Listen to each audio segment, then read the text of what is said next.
Hello friends, welcome to my foundation classes. तो अभी चल रहा है आपका रेलवे एनटीपीसी का क्लास, जिसमें आज हम लोग लेने वाले हैं ज्योग्राफी। और ये आपका ज्योग्राफी का पहला क्लास होगा, ठीक है। इसके बाद फिर से हम लोग कंटिन्यू करेंगे दूसरे।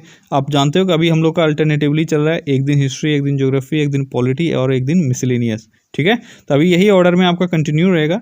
तो आज हमारा ऐसे एनटीपीसी के क्लास में दूसरा क्लास है, लेकिन ज्योग्राफी का आज हम लोग का पहला क्लास होगा।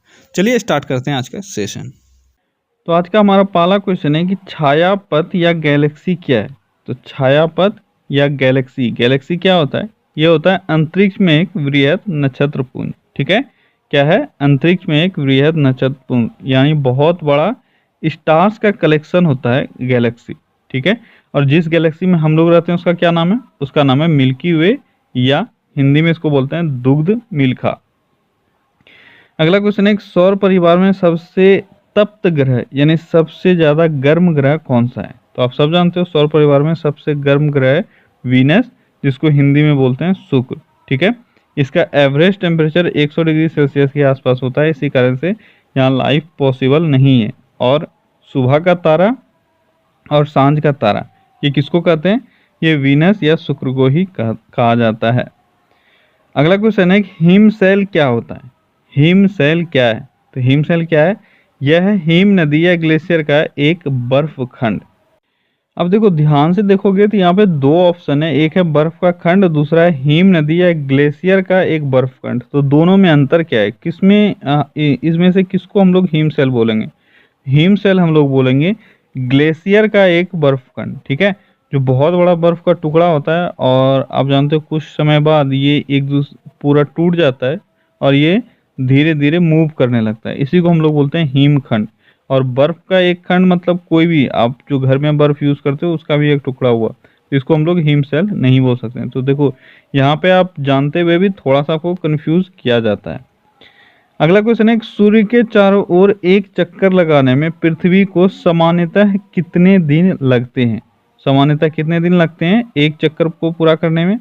तो पृथ्वी को एक चक्कर पूरा करने में टोटल दिन जो है वह लग जाता है 365 दिन, ठीक है। लेकिन ये एग्जैक्ट टाइम नहीं है। एग्जैक्ट टाइम कितना है? एग्जैक्ट टाइम है 365, तो दिन तो हुआ ही, प्लस 5 घंटा 5 आवर 48 मिनट्स, ठीक है।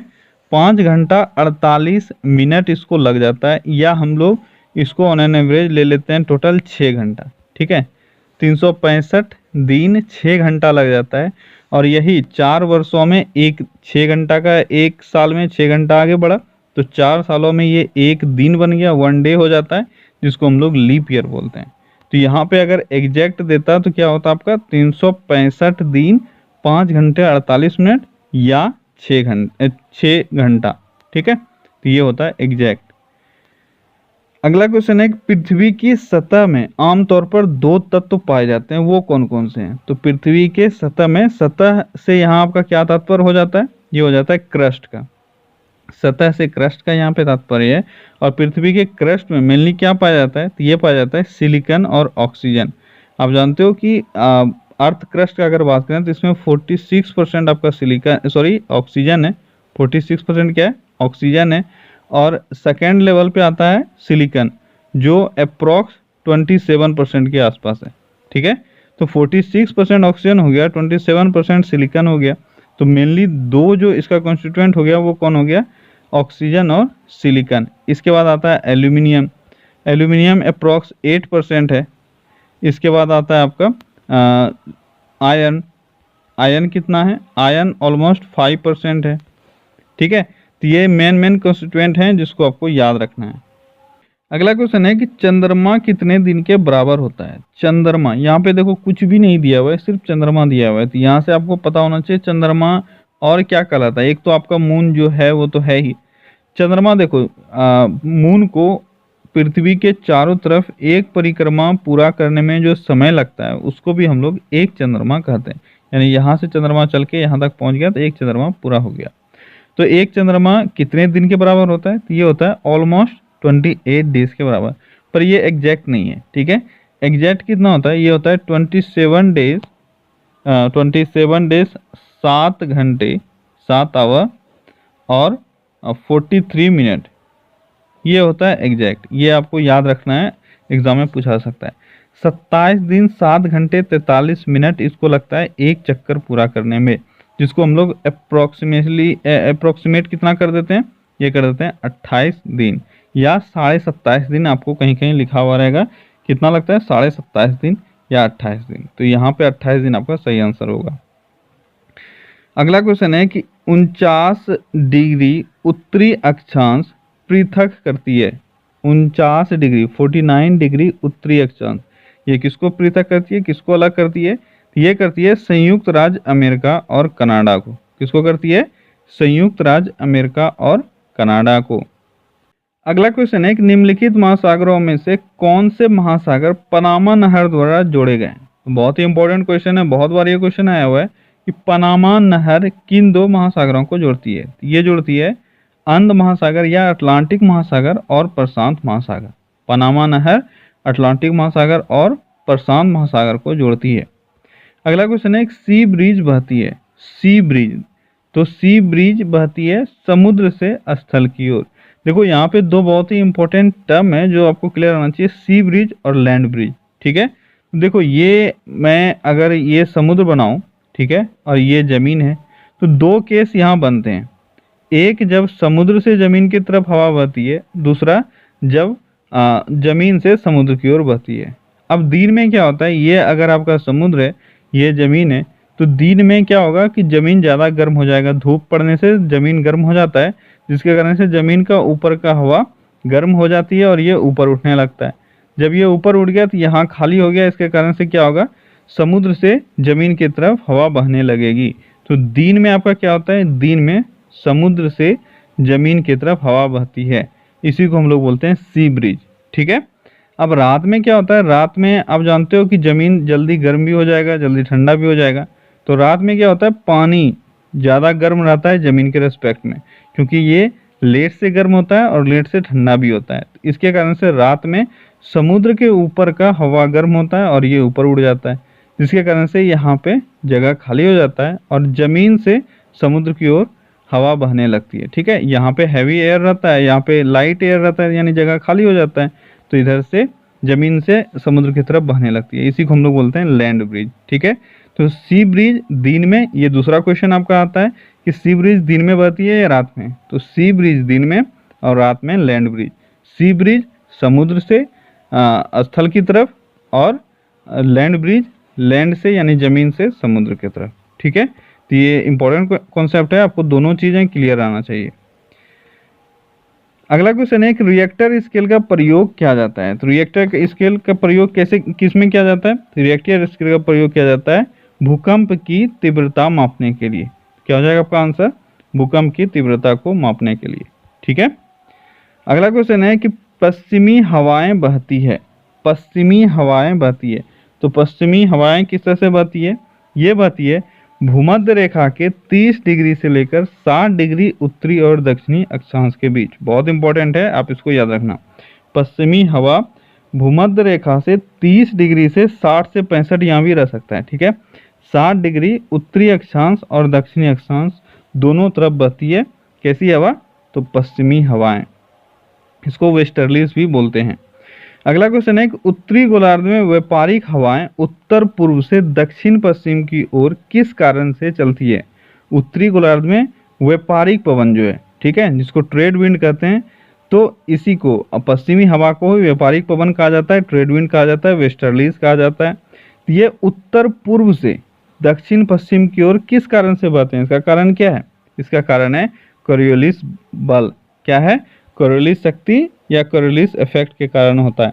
ठीक है, तो क्या होता है कि धरातल पर प्रवाहित हवाओं की दिशा वायु दाब और पृथ्वी की घूर्णन गति द्वारा निर्धारित होती है। ठीक है, जितना एटमॉस्फेरिक प्रेशर रहेगा और पृथ्वी का जो रोटेशन है, इन दोनों का कंबाइंड इफेक्ट से जो हवा बहती है, ठीक है, हवा का डायरेक्शन और जितना ताकत से हवा बह रही है, ये दोनों मिलके तय करता है। ठीक है, कौन कौन सा? हवा का दिशा कौन तय करता है?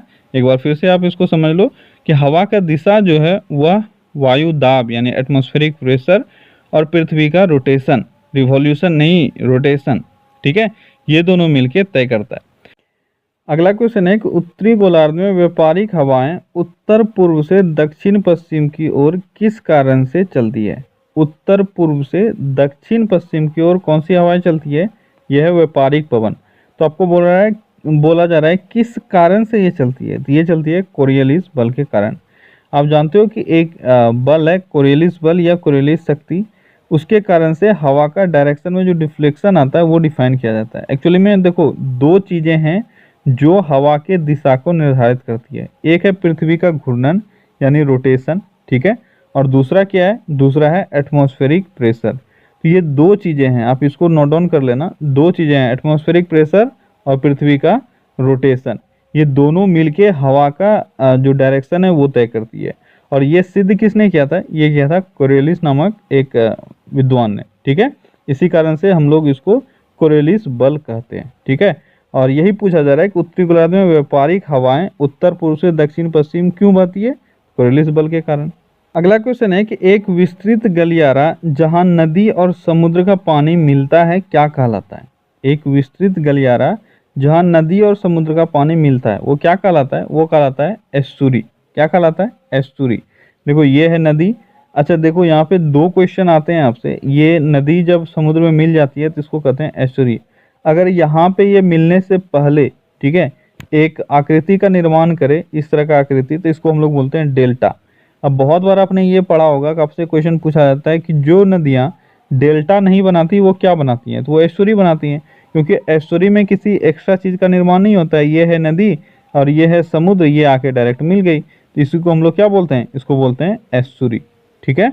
यही इस गलियारा को हम लोग एस्चुरी बोलते हैं। लेकिन यहाँ पे अगर कोई स्ट्रक्चर बन जाए डिपोजिशन के कारण तो इसको हम लोग बोलते हैं डेल्टा, ठीक है। और दो नदियां हैं भारत में जो आपसे बार बार पूछे जाते हैं, एक है नर्मदा, दूसरा है ताप्ती। ये दोनों एस्चुरी बनाती है और गंगा ब्रह्मपुत्र ये डेल्टा बनाती है।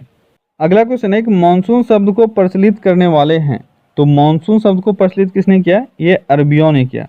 अरबी में एक वर्ड होता है, अरबी वर्ड है एक मौसीम। क्या है, मौसीम। इसी मौसीम वर्ड से बना है मानसून, ठीक है, जिसका अर्थ होता है ऋतु। मौसीम जो अरबी वर्ड है इसका अर्थ क्या होता है, ऋतु, और इसी से बना है मानसून, ठीक है। और ये यूज़ किया जाता था अरब के नाविकों के द्वारा। अरब सागर में जब वो लोग चलते थे, तो जब अरब सागर में वो लोग चलते थे तो अप्रैल से सितंबर तक एक हवा चलती थी जो दक्षिणी पश्चिमी हवा होती थी, ठीक है, साउथ वेस्ट। इस हवा को वो लोग मानसून बोलते थे। और अगर अक्टूबर से मार्च तक के बीच में, ठीक है, अक्टूबर से मार्च के बीच में अगर उत्तर पूर्वी हवा चलती थी तो उसको वो लोग मानसून बोलते थे, यानी नॉर्थ ईस्ट। ये दो टाइम है, आप दोनों को याद रखना है, इसी के वजह से हम लोग भी अभी इसको डिफाइन कर पाते हैं, ठीक है।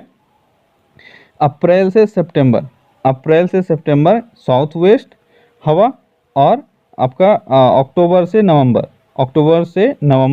ये अक्टूबर से मार्च ये कौन सी हवा होती थी, ये नॉर्थ ईस्ट हवा होती थी, उत्तर पूर्वी हवा होती थी। इसी को कहा गया था मानसून उनके द्वारा। अगला क्वेश्चन है कि मिट्टी के कटाव का मुख्य कारण क्या है। मिट्टी के कटाव का मुख्य कारण होता है जंगलों का कटना। क्या है मुख्य कारण, मानव जंगल को डे बाय डे काटते जा रहे हैं, तो ये है मिट्टी के कटाव का मुख्य कारण। अगला क्वेश्चन है कि पृथ्वी के किस परत में सबसे भारी और उच्चतम घनत्व वाले खनिज होने की संभावना होती है।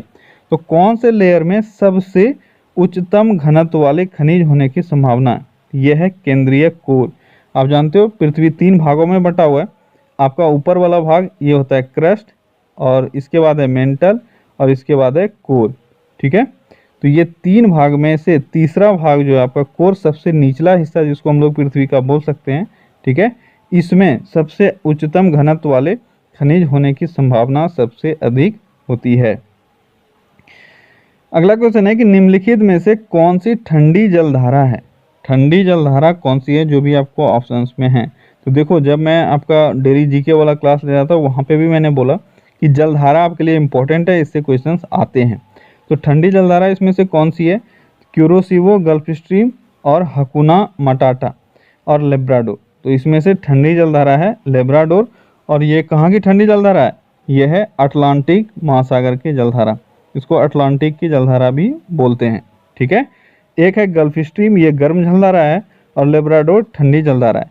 ये दोनों मिल जाती है कहाँ? न्यू फाउंडलैंड द्वीप पे, ठीक है, न्यू फाउंडलैंड के तट पे ये दोनों मिल जाती है, और वहाँ पे एक अलग सा मौसम का निर्माण करती है, ठीक है, जो आपके मछली उत्पादन में बहुत हेल्पफुल होता है।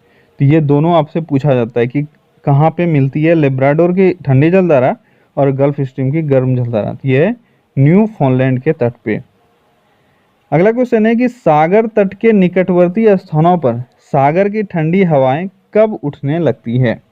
सागर तट के निकटवर्ती स्थानों पर सागर की ठंडी हवाएं कब उठने लगती है? तो यह है आधी रात के बाद, ठीक है, आधी रात के बाद सागर तट के निकटवर्ती स्थानों पर सागर की ठंडी हवाएं उठने लगती है। अब यहाँ पे भी आपका वही कॉन्सेप्ट लागू होता है कि जल की अपेक्षा जो स्थल है वह शीघ्र गर्म हो जाता है और शीघ्र ठंडा हो जाता है, जिसके कारण से दिन में समुद्र तट का स्थलीय भाग जल की अपेक्षा अधिक गर्म होता है, ठीक है, और रात्रि के समय आप जब जानते हो कि जल वाला भाग अधिक गर्म होता है, इसके कारण से ये सब फैक्टर काम आता है। वहाँ पे आपका जो अभी जो पवन था आपका ब्रिज था, सी ब्रिज और लैंड ब्रिज, तो वहाँ पे यही फैक्टर काम आता है। अगला क्वेश्चन है कि भूमध्य रेखा के चतुर्दिक अश्व अक्षांश से डोलड्रम की ओर बहने वाली हवाएं कही जाती है। इंपॉर्टेंट क्वेश्चन है कि भूमध्य रेखा के चतुर्दिक अश्व अक्षांश इसको इंग्लिश में बोलते हैं हॉर्स लैटिट्यूड, इससे जो डोलड्रम की ओर हवा बहती है उसको क्या कहा जाता है? तो उसको कहा जाता है व्यापारिक पवनें, ठीक है, या व्यापारिक हवाएं या ट्रेड विंड। अब ट्रेड विंड अब बहती किधर से किधर है? देखो, ये अगर आपका इक्वेटर है तो इक्वेटर से 5 डिग्री नॉर्थ और 5 डिग्री साउथ, इस पूरे एरिया को हम लोग बोलते हैं डोलड्रम या शांत पेटी, ठीक है, हिंदी में इसको शांत पेटी कहा जाता है और इंग्लिश में डोलड्रम। इसको शांत पेटी क्यों कहा जाता है? इसलिए कि यहाँ पे जो हवा का मौसमी चेंजेस है, जो कभी हवा तेज, हवा कम, इस तरह के मामले जो होते हैं ये बहुत रेयर इसमें होते हैं, बहुत मिनिमम हवा में डायरेक्शनल का डिफ्लेक्शन वगैरह सब जो मिनिमम आता है, इसी कारण इसको शांत पेटी कहा जाता है, ठीक है। इसके बाद आपका हवा का अलग अलग रूप होता है। अब बोला जा रहा है कि 30 डिग्री, इसको देखो, अच्छा, हॉर्स लैटिट्यूड जो होता है ये 30 डिग्री अक्षांश को बोलते हैं, ठीक है, 30 डिग्री से ऊपर 35 तक जा सकता है। तो 30 डिग्री नॉर्थ और 30 डिग्री साउथ अगर अभी मान लें तो 30 डिग्री नॉर्थ से जो इक्वेटर की तरफ और यानी डोलड्रम की तरफ और 30 डिग्री साउथ से डोलड्रम की तरफ, इन दोनों हवाओं को क्या कहा जाता है? इसको कहा जाता है व्यापारिक पवनें, ठीक है। उत्तरी गोलार्ध में इनको उत्तर पूर्व दिशा से चलने वाली हवा कहा जाता है, उत्तर पूर्व दिशा से, और दक्षिणी गोलार्ध में क्या कहा जाता है? दक्षिण पूर्व दिशा से, ठीक है। इसी कारण से इसको ट्रेड विंड को उत्तरी गोलार्ध में उत्तर पूर्वी हवा कही जाती है और दक्षिणी गोलार्ध में दक्षिण पूर्वी हवा कही जाती है। आप ये एक बार फिर से इसको रिपीट करके सुन लेना, बहुत इंपॉर्टेंट है। उत्तरी गोलार्ध में ट्रेड विंड कौन सी हवा होती है? उत्तर पूर्वी पवन, ठीक है, उत्तर पूर्वी पवन ट्रेड विंड कहलाती है, और दक्षिणी गोलार्ध में दक्षिण पूर्वी व्यापारिक पवनें कहलाती है। ये दोनों चीज़ें आपको याद रहनी चाहिए। तो देखो, अभी जो भी चीज़ें मैंने आपको बताया वो इस डायग्राम के थ्रू आप समझने का कोशिश करो, ठीक है। ये देखो इंपॉर्टेंट है, विंड जनरली सबको समझ में नहीं आता है। आपको यहाँ पे दिख रहा है 30 डिग्री नॉर्थ है और ये आपका 30 डिग्री साउथ है ना, और इसी को मैंने यहाँ पे क्या लिखा हुआ है? यहाँ पे लिखा हुआ है, आप देख सकते हो, हॉर्स लैटिट्यूड, ठीक है। तो हॉर्स लैटिट्यूड ये हो गया। अब हॉर्स लैटिट्यूड से ये जो आपका इक्वेटर दिख रहा है 0 डिग्री का, यहाँ पे मैंने दर्शाया नहीं है, ये है आपका, बोल सकते हैं इसको डोलड्रम, ठीक है, 5 डिग्री दोनों साइड, ये डोलड्रम हो गया। अब हॉर्स लैटिट्यूड से डोलड्रम की तरफ जो हवा बह रही है इसको क्या बोलते हैं? इसको बोलते हैं ट्रेड विंड। और देखो, जस्ट इससे अपोजिट डायरेक्शन में आपको ऊपर नॉर्थ साइड में भी दिख रहा है, साउथ साइड में भी दिख रहा है, जस्ट इससे अपोजिट साइड में, इसको बोला जाता है वेस्टर्लीज, ठीक है। तो वेस्टर्लीज को एंटी ट्रेड विंड भी कहा जाता है, आप इसको याद रखना, anti trade wind. Anti trade wind किसको कहा जाता है? वेस्टर्लीज, या आपका अभी जो हम लोगों ने ऊपर इससे पहले जो क्वेश्चन देखा था वो पश्चिमी हवा, ठीक है, पश्चिमी हवा को एंटी ट्रेड विंड कहा जाता है और इंग्लिश में इसी को बोलते हैं वेस्टर्लीज। और फिर आपका पोलर, इधर पोलर साइड में आपका हवा जो बलती है उसको पोलर हवा कहते हैं। तो ये हवा का डायरेक्शन आपके लिए इंपॉर्टेंट है, इसलिए मैंने ये डायग्राम आपको दिखाया, आप इसका स्क्रीनशॉट लेके रख सकते हो, ठीक है। अगला क्वेश्चन है कि सूर्य के चारों ओर चक्कर लगाने वाला सबसे भारी पिंड कौन सा है। तो कौन सा पिंड यानी कौन सा बॉडी सबसे भारी है जो सूर्य के चारों ओर चक्कर लगाती है, तो यह है बृहस्पति। ठीक है, अब बृहस्पति साहब से एक क्वेश्चन पूछा जाता है कि ये पृथ्वी की ऑलमोस्ट कितनी गुनी है, तो ये ऑलमोस्ट 300 गुनी है।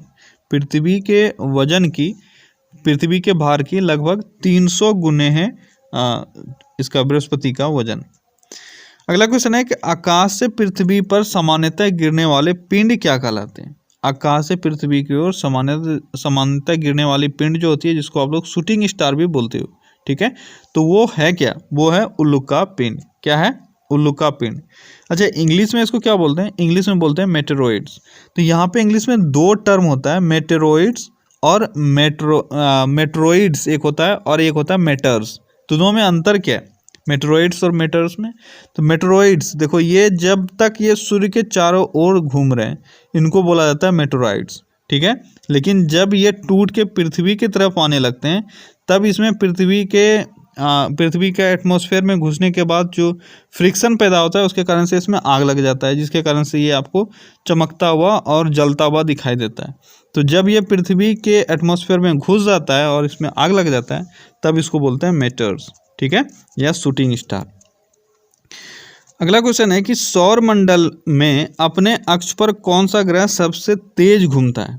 ध्यान से आप इसमें क्वेश्चन को पढ़ना।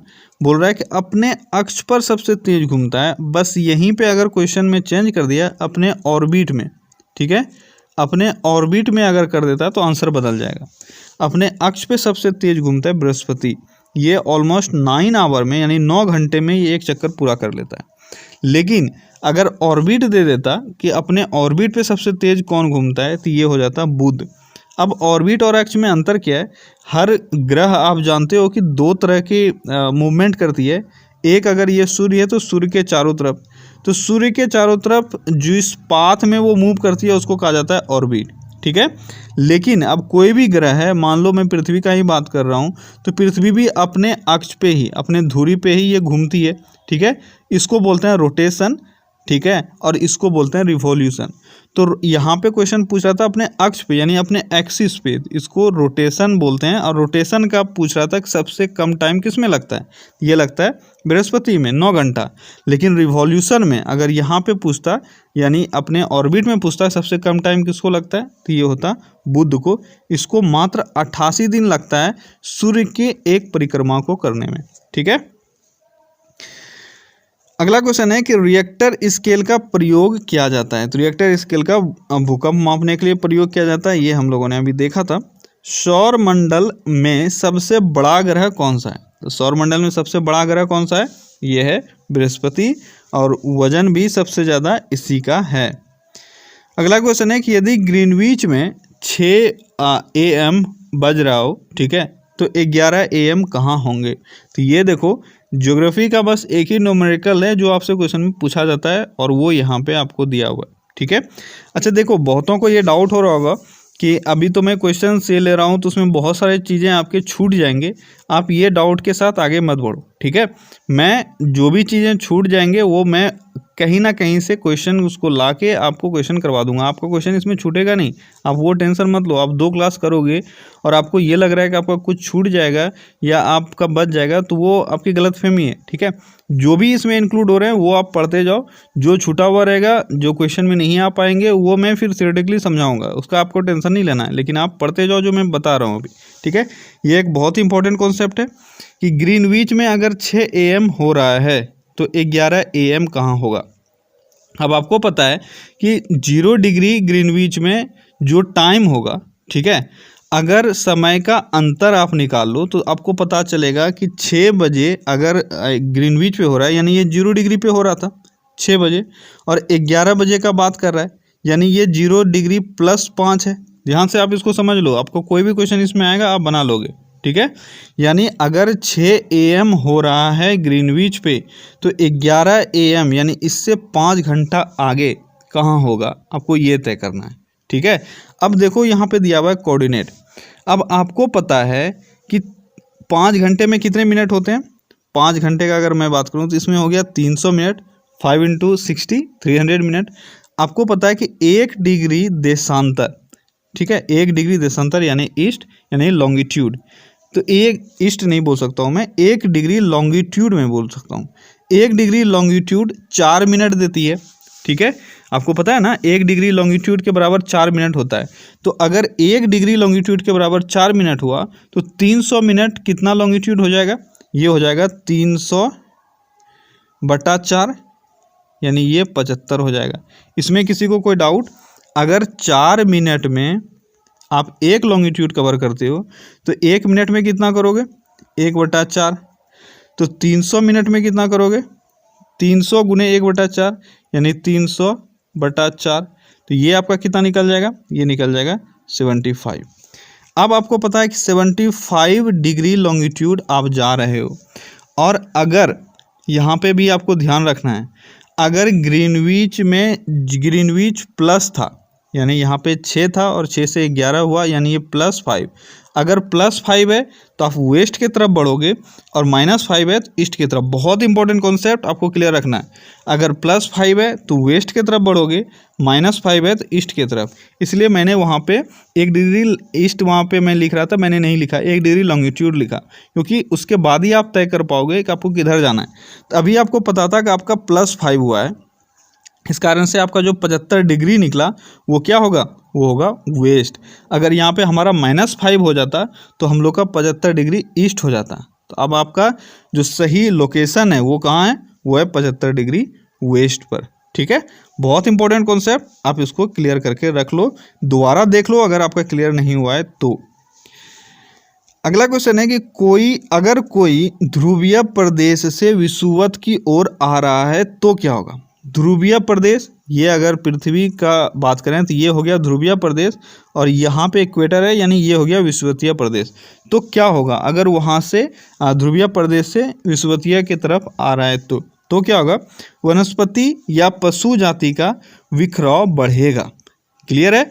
यहाँ पे अगर आप देख रहे हो कोई भी वेजिटेशन है या कोई भी फ्लोरा एंड फौना है, तो आप जिस तरह से इक्वेटर की तरफ बढ़ते जाओगे इसका जो एक्सपेंशन है वो बढ़ता जाएगा। क्लियर है यहाँ पे कॉन्सेप्ट आपका, ठीक है। तो क्या हो जाएगा, वनस्पति या पशु जाति का विखराव बढ़ता जाएगा।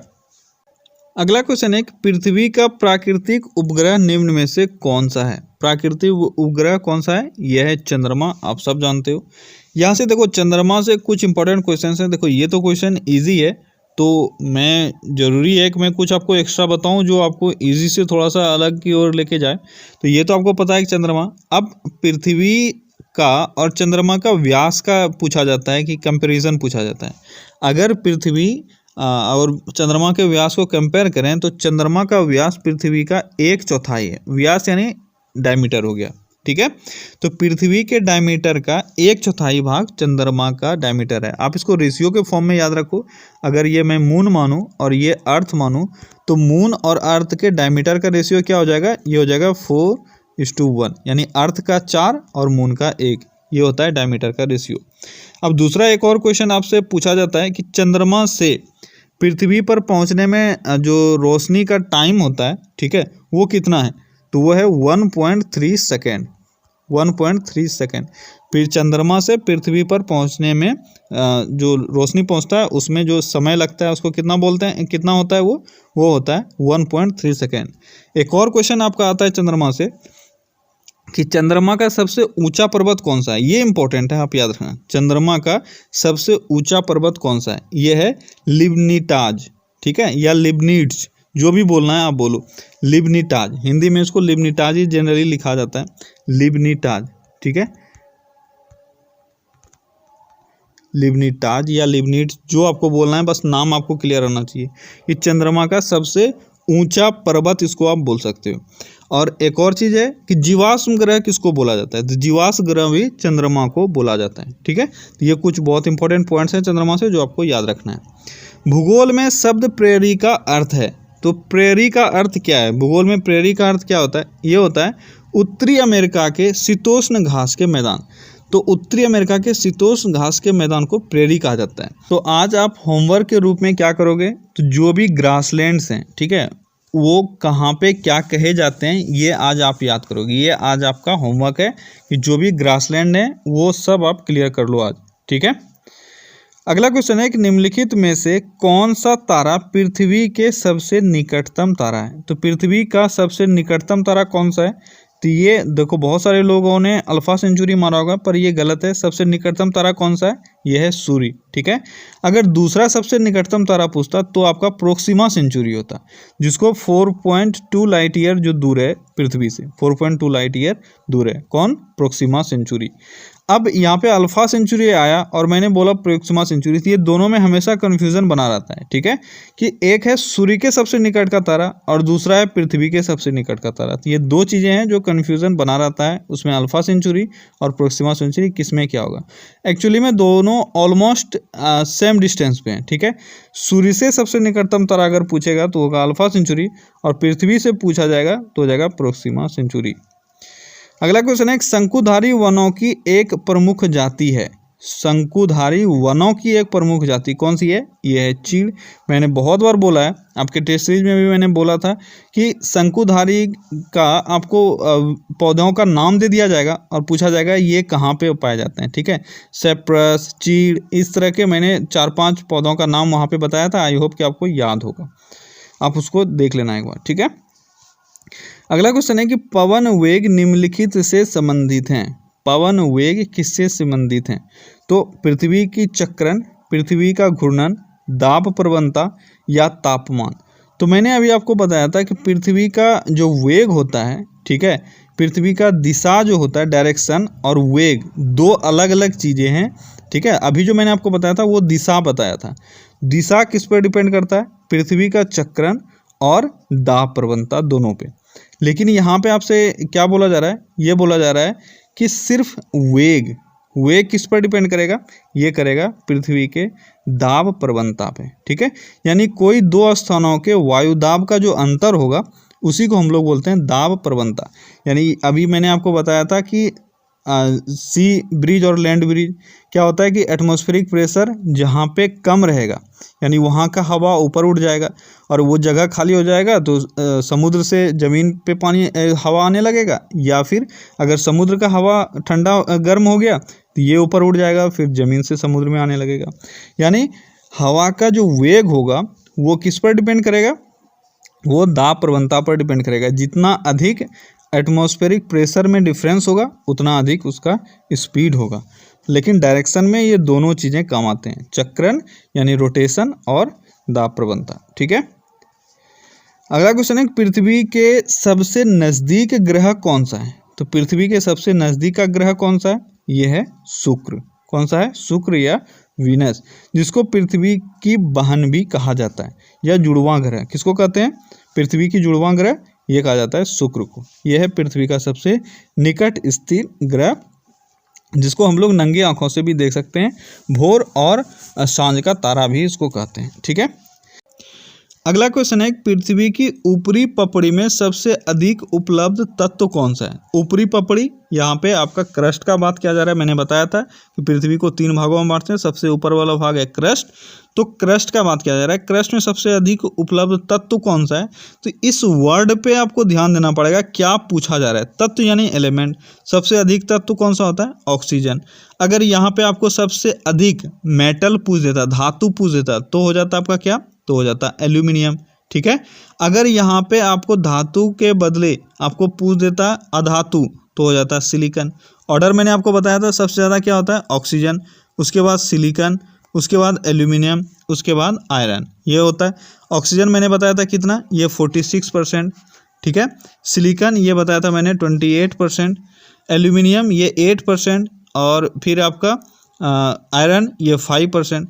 तो इन सारे चीज़ों को आपको हमेशा दिमाग में रखना है, इसमें कोई कन्फ्यूज़न नहीं होना चाहिए। अगला क्वेश्चन है कि पृथ्वी के नीचे शैल स्तरों का अचानक टूटना परिणामित होता है, यानी पृथ्वी के अंदर में जो भी शैल यानी स्टोन्स वगैरह, पत्थर वगैरह जो भी हैं, वो अचानक से अगर टूटने लगे तो क्या होगा? उससे क्या हो सकता है? उससे भूकंप आएगा। ठीक है, ये टूटना हो सकता है, ये अगर पृथ्वी के अंदर में कोई भी हलचल अगर होगा कि उनका जो प्लेट्स वगैरह हैं वो मूव करने लगे या टूटने लगे, कुछ भी होगा, तो उसका असर पृथ्वी के ऊपर किस रूप में देखा जा सकता है? भूकंप के रूप में। अगला क्वेश्चन है पृथ्वी का विषुवतीय व्यास लगभग कितना है। बहुत ही इंपॉर्टेंट क्वेश्चन। देखो ऐसे क्वेश्चंस ना हमेशा रिपीट होते हैं और आपको कभी ये भूलना ही नहीं चाहिए, ठीक है। तो इसका विषुवतीय व्यास यानी इक्वेटोरियल डायमीटर, पृथ्वी का इक्वेटोरियल डायमीटर कितना होता है, ये होता है 12,756 किलोमीटर। तो अप्रॉक्स आप देख लो कौन सा है, ये है 2 नंबर 12,750, एग्जैक्ट है आपका 12,756 किलोमीटर। अब ये है इक्वेटोरियल व्यास, और अगर पोलर व्यास पूछ ले यानी इक्वेटर पे इसका इतना है तो पोल पे कितना होता है। और कई बार तो आपसे ये पूछा गया कि दोनों के बीच में डिस्टेंस कितना होता है, तो पोल पे इसका होता है 12,714, ठीक है। कहीं कहीं आपको 12,713.6 भी मिलेगा, तो 12,714 हम लोग इसको अप्रोक्स लेते हैं। तो 12,714 ये है पोल पे, और इक्वेटर पे है 12,756। दोनों के बीच में अंतर कितना हुआ, ये हुआ 42 किलोमीटर। ये कितना बार पूछा गया है ये एग्जाम में, ठीक है। तो इक्वेटोरियल व्यास और आपका दूसरा हो गया आपका पोलर व्यास, यानी पोलर डायमीटर और इक्वेटोरियल डायमीटर के बीच में अंतर कितना है, ये है 42 किलोमीटर का। अगला क्वेश्चन है कि टोर्नेडो है, टोर्नेडो क्या है। तो टोर्नेडो क्या है, टोर्नेडो एक अति निम्न दाब केंद्र है। अब यहाँ पे अति निम्न दाब केंद्र और अति उच्च दाब केंद्र, इससे आपको क्या समझ में आता है। तो टोर्नेडो, सबसे पहला बात आपको ये पता है कि टोर्नेडो एक तरह का क्या है, ये एक तरह का साइक्लोन है या एंटी साइक्लोन है, ये आपको क्लियर करना होगा। अगर यहाँ पे निम्न दाब हो और आसपास में उच्च दाब हो तो हवा क्या होगा, उच्च दाब से निम्न दाब की तरफ घूमेगी, इसको हम लोग बोलते हैं साइक्लोन, ठीक है, इसको बोलते हैं साइक्लोन। तो टोर्नेडो एक साइक्लोन है, चक्रवाती तूफान है, ये आप सब जानते हो। तो ये क्या हो गया, एक अति निम्न दाब का केंद्र। अगर यहीं से ये उच्च दाब हो जाता और बाहर की तरफ हवा बहने लगती तो इसको क्या बोलते, इसको बोलते एंटी साइक्लोन, ठीक है। अगला क्वेश्चन है कि पृथ्वी अपने अक्ष पर किस दिशा में घूमती है। तो पृथ्वी अपने अक्ष पे किस दिशा में घूमती है, ये घूमती है पश्चिम से पूर्व। देखो जितने भी हमारे सोलर सिस्टम में जितने भी ग्रह हैं वो सब पश्चिम से पूर्व ही घूमते हैं, 2 को छोड़ के, यानी 6 ग्रह पश्चिम से पूर्व घूमते हैं। सिर्फ 2 ऐसा ग्रह है जो पूर्व से पश्चिम की ओर घूमती है, और ये आपको याद रहना चाहिए, ये है UV, ये आप ट्रिक याद रखो, UV ऐसे ग्रह हैं जो पूर्व से पश्चिम घूमते हैं, यानी उनका अब नॉर्मल पाथ है थोड़ा। U से हो गया यूरेनस, V से हो गया वीनस। तो UV, यूरेनस और वीनस ये पूर्व से पश्चिम की ओर घूमती हैं, ठीक है। अगला क्वेश्चन है निम्न में से कौन टूटती फूटती चट्टान का रूपांतरण है। टूटती फूटती चट्टान का रूपांतरण, तो टूटती फूटती चट्टान का रूपांतरण कौन सा है, ये है बालू पत्थर, ठीक है।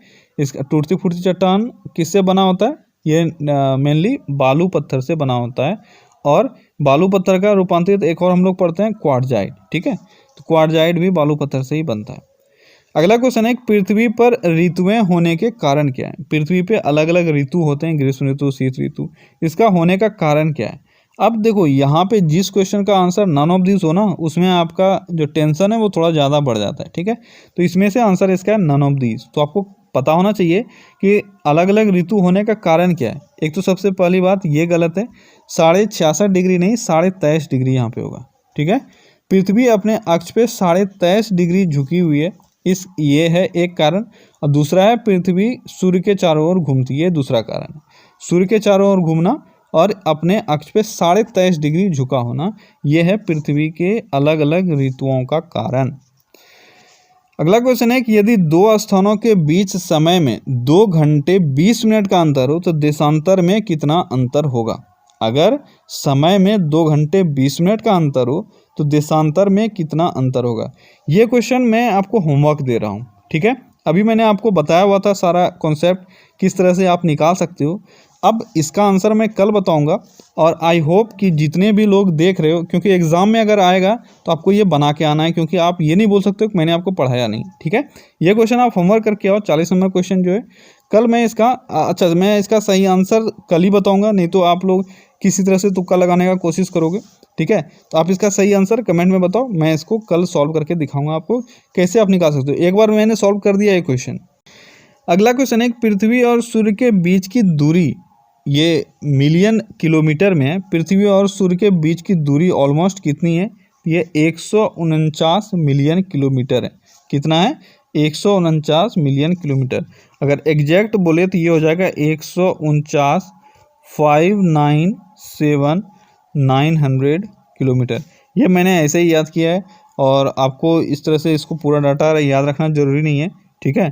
तो आप अगर इसको मोबाइल नंबर की तरह याद कर लो, देखो ये जो भी बड़े डाटा होते हैं ना उसको ऐसे मोबाइल नंबर याद करो तो आपको याद रह जाएगा, क्योंकि बहुत कम है। ऐसा नहीं कि आपको 2-4-500 डाटा याद रखना होता है, 10-20 ऐसे डाटा हैं जो बहुत लेंदी होते हैं। तो आप उसको मोबाइल नंबर की तरह बीच बीच में रिवाइज करते रहो, याद हो जाएगा, जिस तरह से आपके अपने फ्रेंड्स के मोबाइल नंबर याद हो जाते हैं। तो 149,597,900 ये है पृथ्वी और सूर्य के बीच के इतने किलोमीटर। तो ये है पृथ्वी और सूर्य के बीच के जो डिस्टेंस हैं वो। तो आपका यहाँ पे हो जाएगा 149 मिलियन किलोमीटर अप्रॉक्स। अगला क्वेश्चन है कि मानसून का सुविकसित चक्र होता है। मानसून का सुविकसित चक्र कौन सा होता है? तो ये होता है दक्षिण तथा दक्षिण पूर्व एशिया में। किस जगह पे होता है मानसून का सुविकसित चक्र? यह है दक्षिण और दक्षिण पूर्व एशिया में। अगला क्वेश्चन है कि 0 डिग्री देशांतर जो ग्रीनविच से होकर गुजरता है क्या कहलाता है? 0 डिग्री देशांतर या 0 डिग्री लॉन्गिट्यूड, देशांतर हो गया लॉन्गिट्यूड, जो ग्रीनविच से होकर गुजरता है वो क्या कहलाता है? वो कहलाता है प्रमुख यामोत्तर। क्या कहलाता है? प्रमुख यामोत्तर, ठीक है। ये आपका 0 डिग्री देशांतर होता है। अगला क्वेश्चन है पृथ्वी के नज़दीक वायुमंडल की सबसे निचली परत कौन सी है? तो वायुमंडल का सबसे निचला परत कौन सा है? यह आपका क्षोभ मंडल या ट्रोपोस्फेयर। तो आज ऐसे अगर मैं अभी इसको लूँगा तो ज़्यादा लंबा हो जाएगा। कल मैं कोशिश करूँगा आपको वायुमंडल का जो लेयर्स है उसको मैं क्लियर कराने का, ठीक है। तो आज अब या इसको अलग से मैं वीडियो बना के क्लियर करा दूंगा। देखो जो भी टॉपिक्स है ना, मैं कोशिश कर रहा हूँ उसको अभी आप आधा डाल लो, उसके बाद अलग से एक एक टॉपिक को मैं लेकर क्लियर करवाता जाऊँगा जो इम्पोर्टेंट है। तो सबसे निचला, इसमें अलग अलग लेयर्स हैं एटमॉस्फेयर के, सबसे निचला लेयर कौन सा है? ये है क्षोभ मंडल या ट्रोपोस्फेयर। अगला क्वेश्चन है हिमानी या ग्लेशियर बर्फ का एक विशाल पिंड है जो, अब देखो जब आप ऑप्शन देखोगे तो यहाँ पे आपका दूसरा और तीसरा ऑप्शन में आपको कन्फ्यूजन होगा, ठीक है। तो आपका सही आंसर है 2, धीरे धीरे भूस्थल पर बढ़ता है। अब देखो ये हिमानी या ग्लेशियर जो है इसका एक डेफिनेशन दिया हुआ है किसके द्वारा? तो वारसेस्टर के द्वारा। आप इसको लिख सकते हो वारसेस्टर, ठीक है। वारसेस्टर ने यह बताया है कि हिमानी या बर्फ़ का जो ग्लेशियर होता है वो ऐसा बर्फ़ का भंडार है जो धीरे धीरे अपने स्थान से खिसकता है। ये किसने कहा था? ये वारसेस्टर ने कहा था। तो आपको आंसर हो जाएगा यहाँ पे 2, धीरे धीरे भूस्थल पर बढ़ता है या खिसकता है या बढ़ता है। ये अगर सब चीज़ एप्रोप्रिएट मात्रा में अगर हिमपात हो रहा है, ठीक है, और टेम्परेचर 0 है तो ये इसका आकार बढ़ता जाएगा, और अगर इसमें से कुछ भी चेंजेस आए तो फिर ये घटता जाएगा या खिसकता जाएगा, ठीक है। तो आपका सही आंसर जो है वो हो जाएगा 2। अगला क्वेश्चन है कि निम्नलिखित में से कौन सी कयांत्रित चट्टान है, कयांत्रित सेल है? कयांत्रित या रूपांतरित, इसको इंग्लिश में बोलते हैं मेटामॉर्फिक, ठीक है। तो कौन सा मेटामॉर्फिक रॉक है? यह है संगमरमर। मेटामॉर्फिक रॉक क्या होता है? जो किसी भी रॉक का समय के साथ कि कुछ स्पेशल कंडीशंस में रहने के बाद अगर उसका रूप चेंज हो जाए तो उसको बोलते हैं रूपांतरित चट्टान या मेटामॉर्फिक रॉक, ठीक है। अब किसी ना किसी चट्टान से ही ये बना होगा, तो संगमरमर जैसे रूपांतरित चट्टान है तो ये बना है चुनाव पत्थर से, ठीक है। चुना पत्थर देखो यहाँ पे चुनास में है, चुनास में ये ओरिजिनल चट्टान है, ये एक तरह का सेडिमेंट्री रॉक है, और इससे इसका जो केमिकल प्रॉपर्टीज है वो चेंज होकर क्या बन गया? ये बन गया संगमरमर, ठीक है। तो चुनास्म, कोयला और ग्रेनाइट ये सब ओरिजिनल पत्थर है, जिसमें से चुनास्म और कोयला ये आपका सेडिमेंट्री रॉक है, ग्रेनाइट ये इग्नियस रॉक है, और संगमरमर ये रूपांतरित चट्टान है। अगला क्वेश्चन है पृथ्वी 1 घंटे में डैश देशांतर घूम लेती है? 1 घंटे में कितने देशांतर घूम लेती है? तो अभी मैंने आपको बताया था कि 4 मिनट में 1 देशांतर घूमती है, ठीक है। तो 4 मिनट में अगर 1 देशांतर घूमती है तो 60 मिनट में कितना घूमेगी? 60 मिनट में 1/4 × 60। क्लियर है? यहाँ से आपका क्या निकल जाएगा? ये निकल जाएगा 15 डिग्री। ये आपको याद रखना है 15 डिग्री, ठीक है। ये आपको याद रखना है कि 1 मिनट में 1 डिग्री घूमने में 4 मिनट लगता है, इस कारण से 15 डिग्री घूमने में कितना लगेगा? 60 मिनट या 1 घंटा। तो आपका सही आंसर हो जाएगा 15 डिग्री। अगला क्वेश्चन है कि पृथ्वी की सतह से सबसे दूर वायुमंडलीय परत किस नाम से जानी जाती है। तो पृथ्वी के सतह से सबसे दूर का वायुमंडलीय स्तर पूछा जा रहा है, तो यह है बहिर्मंडल। आप जानते हो एटमॉस्फेयर का अलग अलग लेयर है। पहला है ट्रोपोस्फेयर, फिर है स्ट्रेटोस्फेयर, फिर है मेसोस्फेयर, इसके बाद है आइनोस्फेयर और इसके बाद है एक्सोस्फेयर। ठीक है, टोटल 5 लेयर है और इस 5 लेयर में से सबसे बाहरी लेयर जो है वो है एक्सोस्फेयर और पृथ्वी के सबसे पास का जो लेयर है वो है ट्रोपोस्फेयर। तो यहाँ आपका आंसर हो जाएगा बहिर्मंडल या एक्सोस्फेयर। ठीक है, अगला क्वेश्चन है कि मानसूनी हवाएं कौन सी होती है। तो मानसूनी हवाएं मानसून के टाइम आते ही बारिश का मौसम हो जाता है, तो ये क्या हो जाएगा, वर्षा ऋतु की हवाएं। मानसूनी हवाएं कैसी हवाएं होती है, वर्षा ऋतु की हवाएं। अगला क्वेश्चन है पृथ्वी पर सबसे बड़ा वृत्त है। तो पृथ्वी पर सबसे बड़ा वृत्त कौन सा हो सकता है। तो यहाँ पे आप अगर ध्यान से देखो तो आपको पता चल जाएगा, यह है भूमध्य रेखा वृत्त, यह है पृथ्वी। अब यहाँ पे आप अलग अलग अगर वृत्त बनाते हो तो सबसे बड़ा वृत्त कौन सा आएगा, जो बीच में रहेगा, इक्वेटर है ये। ठीक है, इसी को बोलते हैं भूमध्य रेखा। यह है आपका ट्रॉपिक ऑफ कैंसर जो आपका कर्क रेखा है। यह है आपका ट्रॉपिक ऑफ कैप्रिकॉर्न जो मकर रेखा है। तो सबसे बड़ा कौन सा होगा, सबसे बड़ा होगा इक्वेटर। क्लियर है यहाँ पे, तो आपका आंसर हो जाएगा 2 भूमध्य रेखा। ठीक है, तो ओके फ्रेंड्स, तो ये था आज का हमारा टॉप 50 क्वेश्चंस ज्योग्राफी में। आई होप कि आपको सेशन अच्छा लग रहा है, आपको बहुत चीज़ सीखने को मिल रहा है और जो चीज़ आप जान रहे हो उसका रिवीजन हो रहा है। और देखो ये सारे प्रीवियस के क्वेश्चंस हैं, इसीलिए आपको ये सारा क्वेश्चन जो भी मैं दे रहा हूँ, प्रोवाइड करवा रहा हूँ, ये सब आना ही चाहिए, क्योंकि इसका आने का चांसेस एग्जाम में बहुत ज़्यादा है। ठीक है, चलिए फिर से मिलते हैं कल अगले सेशन में। Till then take care, bye bye.